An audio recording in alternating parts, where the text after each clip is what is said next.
falei para vocês da minha alegria de estar aqui e hoje foi suficiente um dia para eu já me sentir em casa.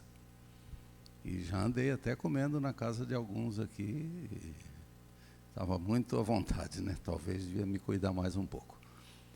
Mas não vou dizer onde foi que eu comi, senão todo mundo vai querer comer lá. A comida é muito boa. Conversei com a minha esposa, ela envia abraços para todos.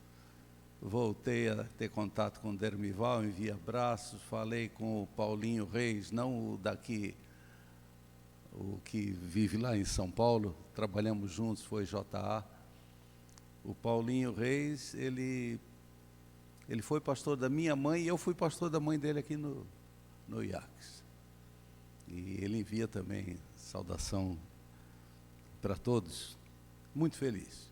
E agradeço mais uma vez a Deus esse privilégio de estar aqui e também ao pastor Márcio, com sua linda família, que tem me atendido tão bem aqui, muito à vontade.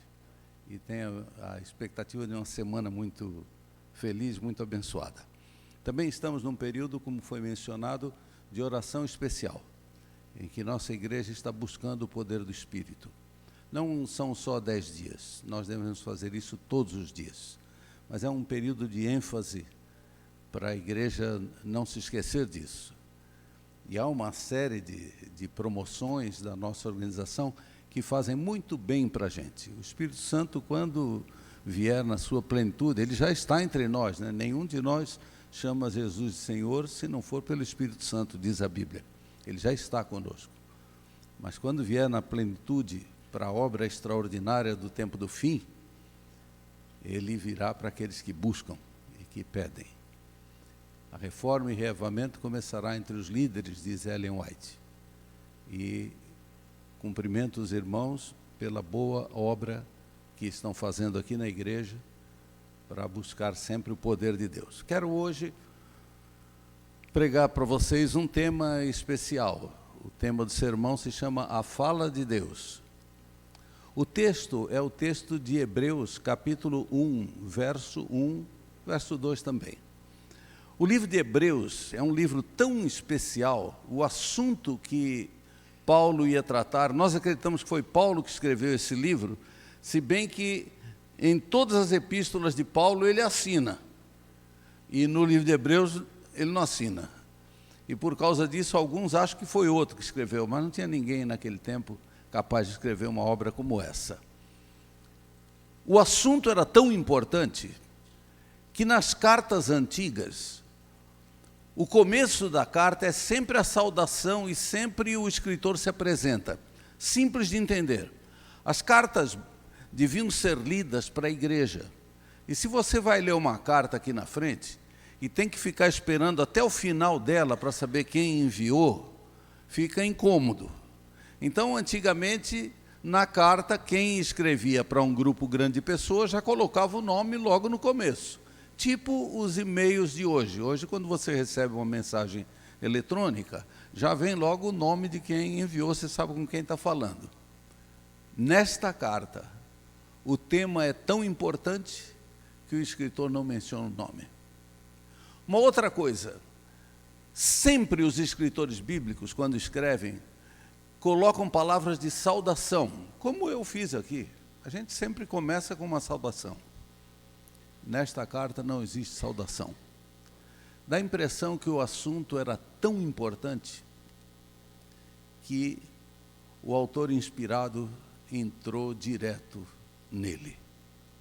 Uma outra coisa, dizem os estudiosos do Novo Testamento, que esta frase do início da carta aos Hebreus, eu fui pastor num lugarzinho do interior que os irmãos falavam com dificuldade, e um irmão disse que essa era a carta aos Hebreus, mas não é Hebreus mesmo, né? No começo desta carta, o autor escolheu uma coisa que a gente em português chama de aliteração. Você tem professores aqui que sabem o que é, eu vou dizer o que é. É quando a gente repete uma letra para efeitos mnemônicos, para decorar. Lembra de uma frase? Pedro Paulo, pintor português, pinta portas, portais, portões e painéis, tudo com P. Essa carta, no início, no original grego, ele repete a letra P do grego. Quer dizer, antes de escrever, um cuidado extraordinário.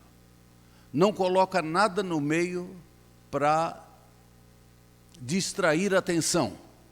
Vai direto ao assunto porque ele é super importante. E escreve com extremo cuidado. Hebreus, capítulo 1, versos 1 e 2. Leiamos. Havendo Deus outrora falado muitas vezes e de muitas maneiras aos pais pelos profetas, nestes últimos dias nos falou pelo Filho, a quem constituiu o herdeiro de todas as coisas, pelo qual também fez o universo. Qual é o assunto tão importante que evita saudações, evita apresentações, e o autor inspirado entra direto nele? O assunto é simples. O assunto é: Deus fala. E ainda explica, no tempo passado, aos nossos pais, pelos profetas, de muitas formas. Mas agora, recentemente, supremamente, em Cristo. Essa é a frase. Deus fala. Fala através dos profetas, através da Bíblia, e fala através do seu Filho, cujos retratos estamos lembrando nesta semana. A marca da verdadeira religião é acreditar num Deus que fala. Você sabe que na filosofia os homens procuram Deus, às vezes não encontram, o resultado é uma angústia. No paganismo, os homens inventam deuses. E no livro de Salmos, falando sobre os deuses dos pagãos, para diferenciá-los do nosso Deus, Salmo 135 diz assim: aqueles deuses têm boca, mas não falam. A característica da religião verdadeira é que Deus fala. Uma outra coisa, deficientes auditivos frequentemente não falam. Nós tínhamos lá no interior de São Paulo um comportor que era deficiente auditivo e aprendeu a falar, e vendia mais do que os outros, sem conseguir ouvir a pessoa, mas com leitura de lábios. Mas você sabe que o deficiente auditivo, ele não fala, não é porque ele não tenha inteligência, ou porque não tenha equipamento para falar. Ele tem inteligência e tem equipamento. O problema é que enquanto não ouve, não fala. O homem só fala quando ouve falar. Por isso que nossos filhos falam na língua que a gente ensina. Aqui nessa região de forte presença alemã, você tem crianças, acho que hoje já não é mais, mas estão aí, que aprenderam a falar português na escola, porque em casa só usavam o alemão. O homem fala quando ouve falar. O homem tem equipamento e tem inteligência. Sem ouvir, é mudo. Quando ouve, fala. Um escritor católico chamado César Cantu, um historiador, ele apresenta na abertura da sua grande obra um argumento essencial que a gente não pode esquecer. Ele diz assim: se Deus não falasse com Adão, Adão nunca falaria. Adão emitiria um grunhido, como é comum entre aqueles que não ouvem. Mas porque Deus falou e Adão ouviu, então Adão falou. Você tem versos na Bíblia, por exemplo, que diz assim: porque ele vive, eu também vivo. Pode acrescentar mais um. Porque ele fala, eu também falo. O que é falar? Não sei se tem alguém aqui que é profissional na área de fonoaudiologia e poderia explicar isso muito melhor do que eu estou explicando. Mas falar representa basicamente três coisas. Primeiro, significa algo. Quando você fala, tem que ter um conteúdo. Segundo, a gente fala interpelando alguém. Terceiro, a gente fala para se revelar. Olha aqui, você pode não me conhecer, você pode nunca ter me encontrado, mas enquanto eu estou falando aqui, você já começou a descobrir coisas a meu respeito. Quando a gente fala, a gente se revela, a gente se comunica. Fala sem conteúdo não tem sentido. Como é que a pessoa fala e não diz nada? Falar sem interpelar alguém é falar sozinho. De vez em quando a gente fala sozinho, né? Num momento qualquer da vida. Mas se alguém tem o hábito de falar sozinho o tempo todo, não é saudável, não é equilibrado. Quando Deus falou, Ele representou alguma coisa. Quando Deus falou, Ele chamou a atenção de alguém. Quando Deus falou, Ele se revelou. Você começa a descobrir coisas a respeito de Deus quando ouve a fala de Deus. Conversar é mais do que simplesmente bater papo. Conversar é quando a gente se abre, se revela mutuamente, expressando muitas vezes um mistério pessoal da própria vida. Quando a gente fala, a gente procura reciprocidade, a gente quer ouvir o outro. Conversar com alguém é sinal de confiança e é sinal de amor. Você não fala tudo com qualquer pessoa. Você só fala mais com aqueles que você gosta mais. Tinha um provérbio que mudaram a composição dele e dizia assim: fale sempre por trás dos outros, mas fale bem, porque eles vão saber. Tudo que você fala por trás de alguém, a pessoa finalmente vai saber. Então é melhor você falar bem. Se você falar mal, ela vai saber que você falou mal. Falar é uma forma de doação. Quando fala, você se entrega. Senão você fica só naquele negócio, bom dia, boa tarde, vai chover, está calor, e não tem conteúdo. Quando você confia na pessoa, quando você gosta da pessoa, você fala mais e se abre para ela. Uma outra coisa, é uma característica comum da sabedoria que eu fui aprender lá no interior de São Paulo, e eles diziam assim: você não brinca com quem você não gosta. Olha que sabedoria rural. E realmente, quando você tem uma pessoa que você tem um pé atrás com ela, você não brinca com ela. Mas é amigão, é familiar, é chegado, você até conta piada limpa, por favor. Mas a gente só se abre com quem a gente gosta. No princípio, Deus falou, e nisto Deus se doou. O homem falava com Deus, e o homem se doava para Deus.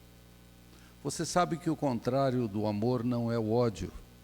O contrário do amor é a indiferença. E um dia triste, uma tarde no jardim do Éden, Deus falou, e Adão não respondeu. Alguma coisa vai muito mal numa história de amor quando o ser amado não responde. Desde então, por causa do pecado, a fala de Deus se tornou a base da religião verdadeira, aquela que buscaria reparar as roturas produzidas pelo pecado. E assim você vê na Bíblia, Deus chama Adão, Adão, onde você está? Deus chama Abraão, Abraão, a voz de Deus, os profetas. No Novo Testamento, os discípulos sendo chamados, Deus chama. A ênfase no Velho Testamento está no ouvir. Israel, quando tinha suas dificuldades, buscava o profeta ou o sacerdote, que então orava a Deus, recebia uma mensagem, e Israel ficava em silêncio, aguardando aquele momento em que o homem de Deus usaria a seguinte expressão: ouve, ó Israel, a palavra do Senhor. Lembra o texto de Deuteronômio 6? Ouve, ó Israel, o Senhor nosso Deus é o único Senhor. Eu tive privilégios na vida por causa da idade que eu tenho. É só você não morrer que você fica velho como eu, né?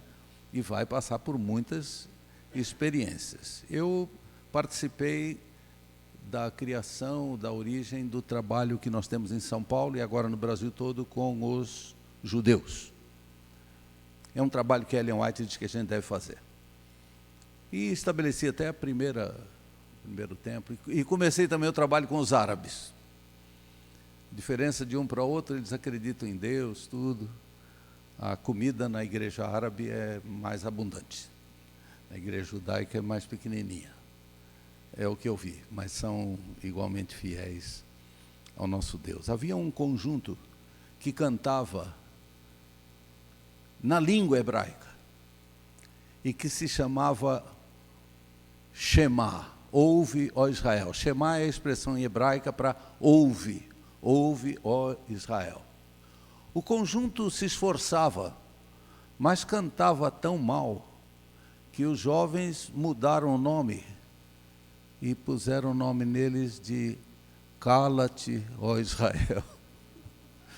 O conjunto não foi em frente, mas a obra com os judeus foi em frente. A Bíblia diz que Deus chama, Deus clama, ouve a voz de Deus. Na criação, Salmo 33, Deus falou e tudo se fez. Hebreus 11, pela fé entendemos que os mundos foram criados pela palavra de Deus. Abraão, o pai de Israel, chamado quando Deus falou, Moisés, o maior líder do mundo, Ellen White diz que depois de Cristo, nenhum outro homem influenciou mais o mundo do que Moisés. Foi chamado pela fala de Deus. A Bíblia diz quando ele morreu que nunca mais se levantou em Israel profeta algum como Moisés, com quem Deus conversava. Gente, conversar com Deus, um tremendo privilégio. Ouve, ó Israel. Muitas vezes no Velho Testamento, os homens inspirados diziam, eu ouvi a voz do Senhor. Poucas vezes os homens diziam, eu vi alguma coisa. Quase nunca ele diz, eu vi o Senhor. E no Evangelho de João, no capítulo 1, diz que todas as vezes no Velho Testamento que Deus apareceu para alguém, era Deus o Filho. Assim, Paulo está correto em dizer, nosso Deus fala. Fala de muitas formas. E em Cristo, fala de uma forma sublime, perfeita. Mencionei ontem a afirmação do livro Desejado de Todas as Nações, que diz, na voz, no silêncio da alma se ouve mais nítida a voz de Deus. Aquele momento, vai chegar hoje à noite, você vai para casa, os hinos vão na memória, mas já não são ouvidos. A televisão já está desligada, a esposa já foi dormir, os filhos pararam de falar, e você está sozinho na sua cama, sentindo que além de você, há uma presença sobrenatural que tudo permeia, que em tudo está, que tudo sabe, e no silêncio da alma, você ouve mais nítida a voz de Deus. Deus fala com você. Por favor, não faça como Adão, que Deus falou e ele não respondeu. Responda. Não deixe Deus falando sozinho. No livro Desejado de Todas as Nações, há uma outra frase linda que diz assim, conhecer a Deus é amá-lo. Ouvir a pessoa falar é começar a conhecer a pessoa. A gente só diz quem é quando a gente fala. A gente pode até mentir, mas sem falar não se entrega. Um livrinho escrito por um jesuíta, muito bom para os jovens, o livrinho se chamava Por que eu tenho medo de lhes dizer quem sou? Essa frase vende. O livro é pequeno, acho que não está mais em edição, é antigo. Por que tenho medo de lhe dizer quem sou? E o autor dizia assim: eu tenho medo de lhe dizer quem sou, porque você pode não gostar, e isso é tudo que eu tenho. Por que as pessoas não se abrem? Porque têm medo da reação dos outros. E por que é que Deus se abre? Porque não tem medo da sua reação. Deus fala porque ama. A Bíblia é uma mensagem de amor de Deus. Nem sempre lemos a Bíblia como devíamos, nem sempre a tratamos como ela merece, mas nós a amamos. Nos momentos difíceis da vida, hoje foi um dia difícil, tivemos o sepultamento de uma pessoa, uma família tão querida, que morreu num acidente. Num momento difícil da vida, só de pegar a Bíblia e abraçar, você se sente melhor. É como uma criança que segura na mão de Deus. Você ama a Bíblia. Quando eu fiz 4 anos, eu não sabia ler. Minha avó chegou para mim no dia do meu aniversário, dia 5 de agosto. Pode lembrar disso, mandar presente. A minha avó, a primeira adventista batizada na cidade de Santos, no litoral de São Paulo, em 1937, pelo pastor Rodolfo Belz, pai do Cláudio Belz, aqui de Santa Catarina. Minha avó chegou para mim, com a mão para trás, e lá na minha cidade, chamar um filho ou um neto de moleque, isso é carinhoso. Em alguns lugares do Brasil não é carinhoso, mas lá é. E eu lembro, minha avó me disse assim: moleque, o que você quer de aniversário? Um pijama ou uma Bíblia? Eu falei: eu quero a Bíblia. E ela disse: eu não comprei o pijama, porque as crianças amam a Bíblia antes de saberem ler. Você chega sábado da igreja, cheio de coisa, lição de escola sabatina, inário, um monte de coisa. Você joga tudo em cima da mesa, de repente você olha, a Bíblia ficou embaixo. O que você faz? Tira a Bíblia de baixo e põe em cima. Tem um lugar na prateleira especial para a Bíblia. Você compra Bíblias. Vai contar na sua casa quantas você tem. Tem daquelas grandes, tem da pequenininha, tem capa de couro, tem capa de jeans. No seu celular, muito provavelmente, você tem 2, 3 versões da Bíblia. Nós colecionamos Bíblias como quem compra discos de um cantor predileto, porque nós julgamos ouvir ali a voz de um pai, a voz de um amigo. Eu perdi a conta de quantas Bíblias tem em casa, mas eu lembro da Bíblia que a minha namorada me deu. Eu casei com ela, com a namorada e com a Bíblia, né? Essa Bíblia me acompanhou nos primeiros anos do meu ministério, inclusive aqui. E quando daqui eu fui para o Paraná, um rapaz foi levar o pastor Zé Maria na rodoviária com o meu carro, e quando ele voltou, os jovens me disseram: tem um carro parecido com o seu dentro do lago. O rapaz se perdeu numa curva, o carro caiu. Era um Fietinho, e o Felau era o meu mecânico aqui. O Olavo também foi. E eu olhei, e a minha Bíblia estava dentro do carro. E eu lamentei mais perder a Bíblia, que ficou um tipo de um dicionário grosso assim, né, com a água, do que o reparo do carro. Você gosta da Bíblia. Você gosta de estar perto dela. Um velho pastor que morava e faleceu lá em Hortolândia me contou uma história. Talvez você já tenha ouvido essa história. Para mim ela é muito marcante. Ele aposentou-se naquele tempo que não havia essa movimentação bancária imediata que há hoje.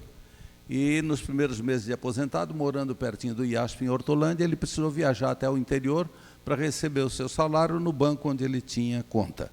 Recebeu o salário, botou na pasta, pegou o ônibus da Cometa e disse para o motorista: eu vou dormir. Quando passar no trevo da Bosch, em Campinas, você para, eu vou descer ali. Ali eu pego um ônibus para Hortolândia. Tá bom. O motorista esqueceu.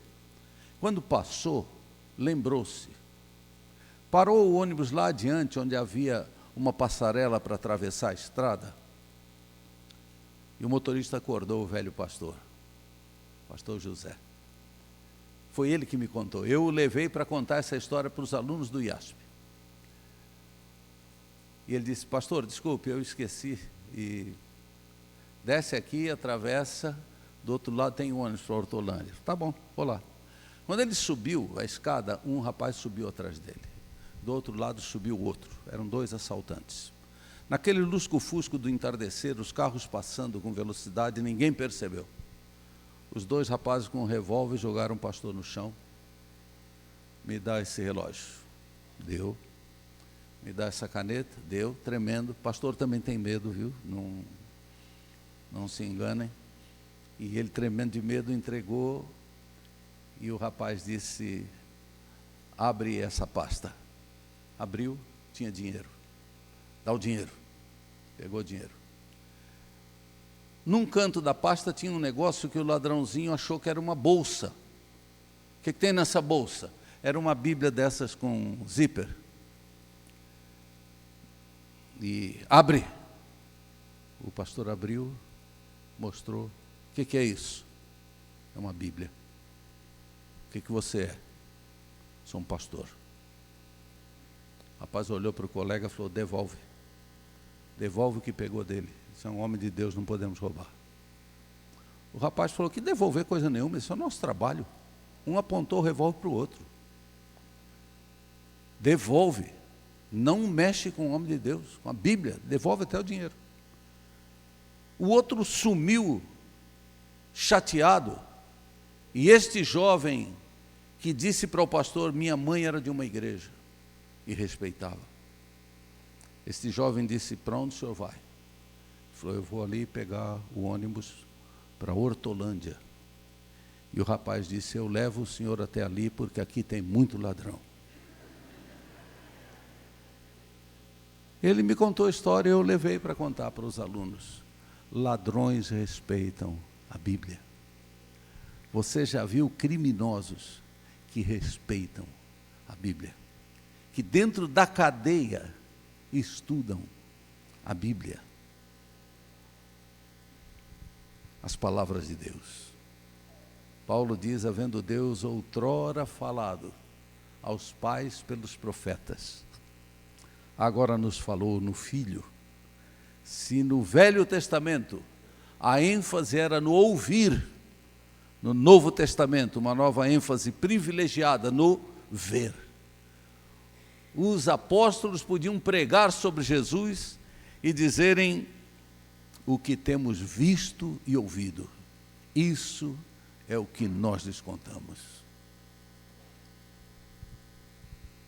Um outro escritor diz que, Tomás de Aquino, ele diz assim: da mesma forma que a gente, para falar, para se expressar bem, a gente reveste nossas palavras com gestos e sinais, Deus, para se expressar bem, revestiu de carne o seu verbo concebido desde toda a eternidade. Deus seja louvado, hein?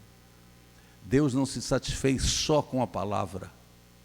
Deus enviou uma palavra humana, com cara de homem, no meio dos homens, comendo a comida da gente, bebendo a nossa água, vestindo a nossa roupa, calçando a nossa sandália, armando entre as nossas tendas a sua tenda. O Deus que dizia no Velho Testamento: eu sou o que sou, diz agora no Novo Testamento: eu sou o caminho, a verdade, a vida, eu sou a porta. Você estudou isso recentemente nas lições. Ele era a palavra de Deus, desejado de todas as nações, página 15.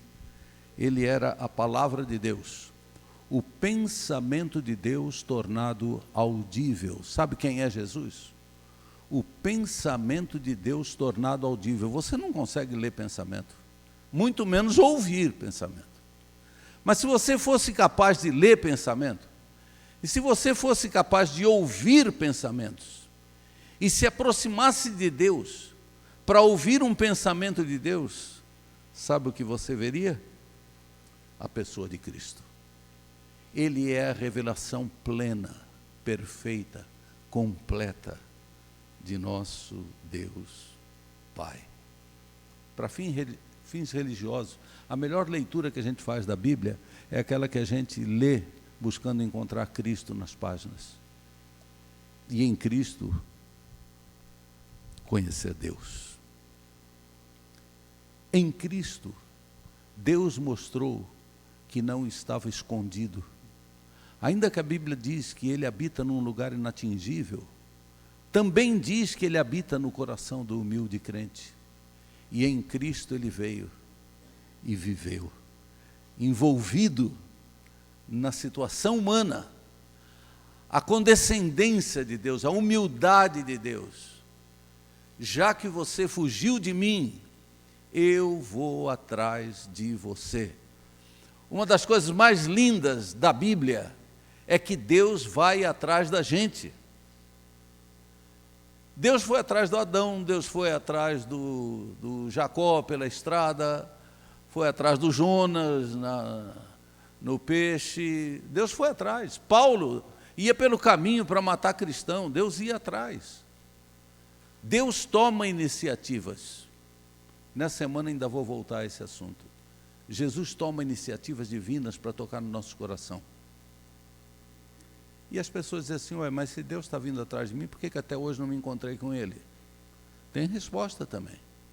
Porque a vida espiritual não tem espelho retrovisor. Se Deus está andando atrás de você e você não tem espelho, não vê. Só tem um jeito da gente se encontrar com Deus, a Bíblia explica, é parar e olhar para trás. Adão correndo pelo jardim do Éden, não conseguia encontrar Deus. Uma hora parou num canto e foi achado. A ovelha perdida que Jesus contou, pulou pelo deserto, não foi achada, mas quando foi presa entre os espinhos, o pastor a pegou. Jacó, quando deitou para dormir com a cabeça numa pedra, você não dorme com a cabeça numa pedra, a não ser que você esteja passando pelo problema que Jacó passou. Parou, Deus o encontrou, o Deus inefável, o Deus eterno, aquele que habita na altura inatingível, transpõe o abismo e rompe no meio da nossa história, com cara de homens, falando a nossa língua. Você só o encontra se parar. O diabo sabe disso, que se a gente parar um pouco para olhar para Deus, a gente vai encontrá-lo e Deus vai mudar a nossa vida. E por isso, o diabo inventa tantos compromissos, que da hora que você acorda, até a hora que você vai dormir, é possível estar envolvido em tantas coisas, que não tem tempo para se encontrar com Deus. Na história de Lutero é dito, que Lutero uma vez teria dito assim, hoje estou tão ocupado com tantos compromissos, que ao invés de orar 1 hora só, vou ter que orar 3 horas. Olha que coisa. Tem muito compromisso? Tem muito peso para carregar? A vida está dura. Ao invés de orar meia hora, ora 1. Não deixa de falar com Deus.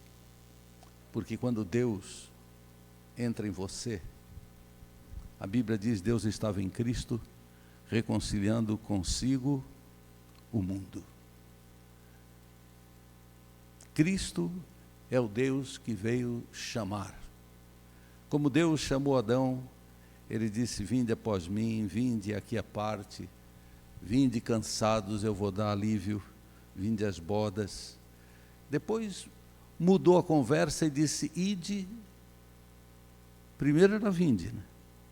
Depois falou, ide, agora vão ao mundo e prega o que eu ensinei. Mas daqui a um tempo, eu volto. E vou dizer para vocês de novo o quê? vinde, vinde benditos do meu Pai. As conversas de Deus, venha aqui, vá até tal lugar, volta. Deus é um Deus que busca pecadores amados, de quem Ele gosta, e para mostrar que gosta e que quer encontrar, envia o próprio Filho ao mundo, e o Filho de Deus é Deus. Há quem não acredite nisso. Há pessoas que pensam assim: Jesus foi a primeira coisa que Deus criou. Tem religiões até construídas em cima desta ideia. Mas um teólogo da Idade Média apresentou uma verdade, vou dizer para você, é tremendo. Pastores gostam de estudar, o seu pastor é estudioso, eu também sou, a gente lê muito. E o teólogo dizia assim, presta atenção: se houvesse um tempo na eternidade em que o Filho não existisse, naquele tempo o Pai não seria Pai. E se um dia Jesus foi criado, Deus se tornou Pai. Mas a Bíblia diz que Deus não se torna nada. Deus é o mesmo ontem, hoje e eternamente. Deus não se transforma em nada. Por isso, você sabe, o Filho de Deus existiu com Ele desde toda a eternidade. O Pai da eternidade, mencionei ontem, que um dia entrou na nossa vida, entrou no nosso mundo para revelar quem é Deus, para dizer que ama, para interpelar a gente e para esperar respostas. Na Bíblia você tem as respostas, e na pessoa de Jesus você tem as respostas. Eu quero que você não olhe para o relógio agora, que eu vou passar alguns minutinhos. Quando eu estudei teologia, eu já mencionei, você já sabe que eu sou santista, falo da minha terra o tempo todo, torço para o Santos, mesmo quando ele perde. E São Paulo, escrevendo aos Coríntios, diz que a vitória é do Santos, está na Bíblia. Eu trabalhava no Porto, em Santos, fui conferente de carga e descarga, mas eu fui chamado para ser pastor. Ganhei muito dinheiro lá, mas eu queria ser pastor. Então, eu não tinha jeito para comportar, fui um péssimo comportor. Meu pai era um analfabeto, operário, não tinha dinheiro para ajudar. E eu trabalhava no Porto à noite e subia de manhã para a primeira aula às 7h30. Naquele tempo dava para fazer em 1h30, hoje não dá mais. Meus bons professores, meu nome Acílio era o primeiro da turma. Meus bons professores na primeira aula botavam meu nome no fim da lista, para eu chegar um pouquinho atrasado e ainda ganhar presença. Foi um tempo de um esforço, não me arrependo, fui feliz fazendo aquilo, Deus me protegeu pela estrada e nunca tive um acidente. Mas havia em Santos umas meninas, amigas minhas de infância, criadas comigo, que estudavam no colégio e vinham no internato. Quando vinham em Santos passar um fim de semana, desciam de carro comigo. E na segunda de manhã, subiam comigo. Naquele tempo, diferente de hoje, rapazes não aceitavam dinheiro de moças. E elas queriam me pagar, ajudar. E eu dizia, não senhora, nada. Levo de carona, não vai pagar nada. E assim foi, elas brigaram, queriam dar o dinheiro, eu não quis aceitar, elas foram para a aula delas de enfermagem e eu fui para a aula de teologia. Quando voltei, o pneu do carro tinha furado. Pensei, ai meu Deus, tem que tirar o pneu e ainda passar num borracheiro. E o tempo, a única hora que eu dormia era das 2 às 6 da tarde. Tinha um navio me esperando à noite. Gastei dinheiro com o borracheiro, peguei a estrada, eu descia pelo velho caminho do mar, quem conhece aquilo lá sabe, não tem pedágio. O dinheiro do pedágio, gastei no borracheiro. Tinha chovido muito, caiu barreira, a estrada estava fechada. Eu não tinha dinheiro para pagar pedágio na Via Anchieta. Lembrei que eu tinha uma prima que morava em São Paulo, falei, vou na casa da prima e peço dinheiro, e fui. Gasolina para ir na prima eu tinha, para voltar não. Cheguei lá, a vizinha falou, eles foram viajar. Falei, meu Deus do céu. Para explicar para a vizinha que eu era primo mesmo, que eu precisava de dinheiro, vocês devem imaginar que eu poderia ter sido um bom comportor. Não fui. Mas a vizinha acreditou em mim, me deu o dinheiro. Eu voltei, a estrada já estava aberta, eu com tanta raiva, paguei o pedágio, desci. Cheguei em casa correndo, sabendo que tinha hora para operar um navio. Abri o porta-luvas do Fusquinha, peguei a Bíblia e um negócio caiu da Bíblia. Fui ver o que era o negócio que caiu da Bíblia. O dinheiro que as meninas queriam me dar, elas puseram na Bíblia. E elas pensaram, um teologando, vai abrir a Bíblia, né? E eu estou dizendo que um dos dias mais difíceis da minha vida, a solução estava dentro da Bíblia. E eu não abri. Agora também, quando chega o fim do mês, o dinheiro acabou, eu já corro na Bíblia. Não tem dado certo mais. A palavra de Deus está ali. Jesus Cristo, nosso Senhor, está ali. A mais perfeita revelação de Deus. Permanecei em mim. Sem mim, nada podeis fazer. Mas eu vou para um lugar onde você não pode ir. Os discípulos perguntam, e como é que a gente vai fazer para permanecer no Senhor? Ele disse, eu virei outra vez. E vos levarei para mim mesmo, para que onde eu estiver, vocês estejam também. Um outro autor diz assim, que na cruz, Deus leva ao extremo sua demonstração de amor. E no grito inarticulado, e no braço estendido, e no lado ferido pela lança do centurião, a palavra de Deus se esgotou até o silêncio e o silêncio da morte. O tempo da morte e do silêncio tornou-se na cruz de Cristo a mais suprema demonstração de amor oferecido à humanidade. Tudo quanto na palavra ou no gesto era incomunicável, Deus exprimiu no braço estendido, no lado ferido, na palavra que disse, está consumado. A palavra de amor entregou-se inteiramente aos homens. A revelação pela palavra consumou-se na revelação, ação, na vida. E em Cristo, Deus fala. Deus fala na vida, fala na morte. Minha mãe gostava de poesias e fazia a gente decorar poesias, eu também gosto. E uma que a minha mãe ensinou, tive que lembrar hoje por causa da circunstância que a gente passou, uma quadrinha pequena que diz assim, até nas flores se nota a diferença da sorte. Umas enfeitam na vida, outras enfeitam na morte. Nosso Deus, como uma flor, se revela na vida, se revela na morte do Filho. De uma só forma perfeita, em Cristo, apelando para tudo que existe na nossa vida. Deus fala. E Jesus traduz a fala de Deus.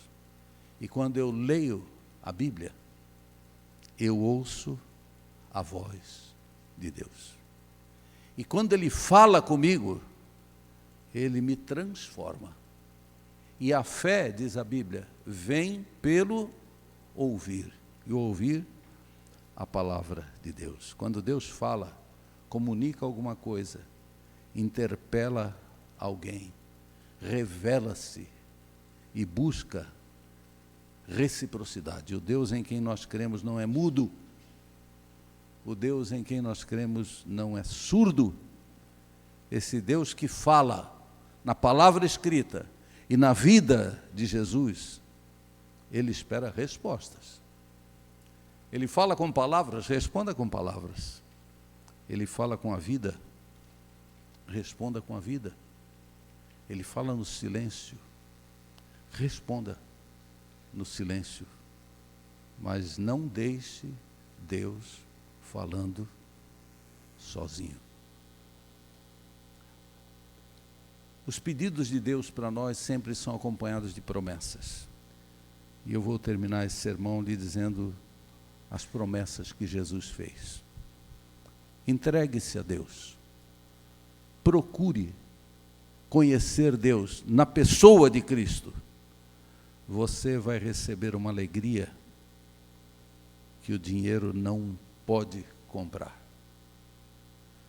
Você vai conhecer uma paz que excede todo o entendimento. Você terá uma fé que enxerga o invisível, e você receberá um amor que o mundo não consegue oferecer. Você terá a companhia dos anjos, bondade e misericórdia lhe acompanharão todos os dias da sua vida.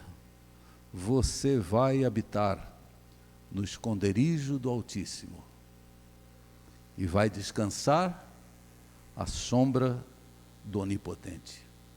1000 cairão ao teu lado, 10.000 à tua direita, tu não serás atingido. Teu pão e tua água nunca lhe faltarão. Você terá a certeza de que todas as coisas cooperam para o bem destes que amam a Deus. E as vestes da justiça de Cristo, impoluta, puríssima, serão colocadas sobre você e sobre mim, para esconder as nossas vergonhas e nos permitir participar das festas diante do trono, no reino de Deus. Deus seja louvado, irmãos. Deus seja louvado porque não nos deixou no silêncio, não nos deixou escondidos, veio para falar com a gente. Eu escolhi um hino para cantarmos esta hora, e a equipe de louvor aqui é muito boa, e eu gosto quando o hino bate bem com o sermão. Posso cantar junto, Cleia? Tá bom, então vamos cantar o hino antigo também, bem conhecido, Fala a Minha Alma.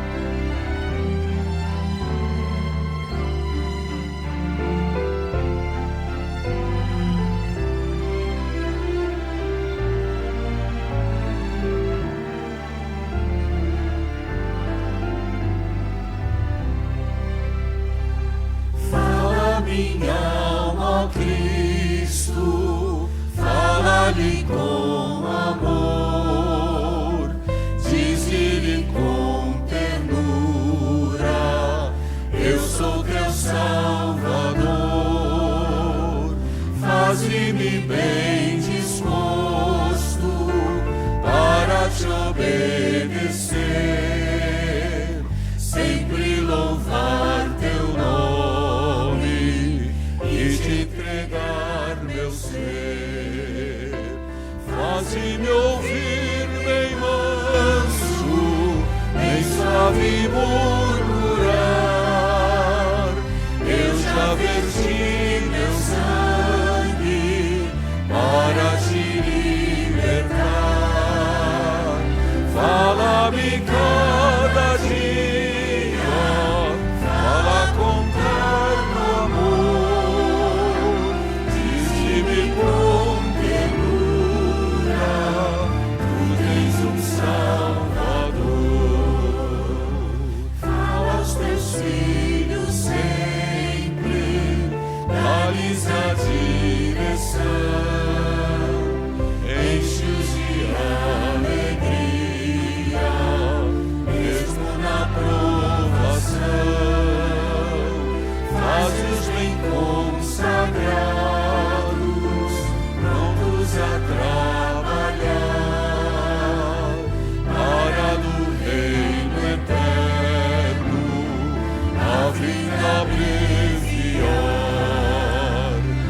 faze-me ouvir bem manso, em suave murmurar.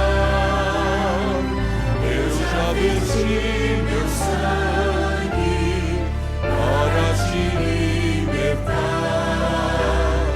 Fala-me cada dia, fala com tanto amor, dize-me com ternura, tu tens um Salvador. Como na antiguidade mostravas teu querer, dize-me hoje sempre qual seja meu dever. A ti somente eu quero louvores entoar, teu nome eternamente engrandecer e honrar.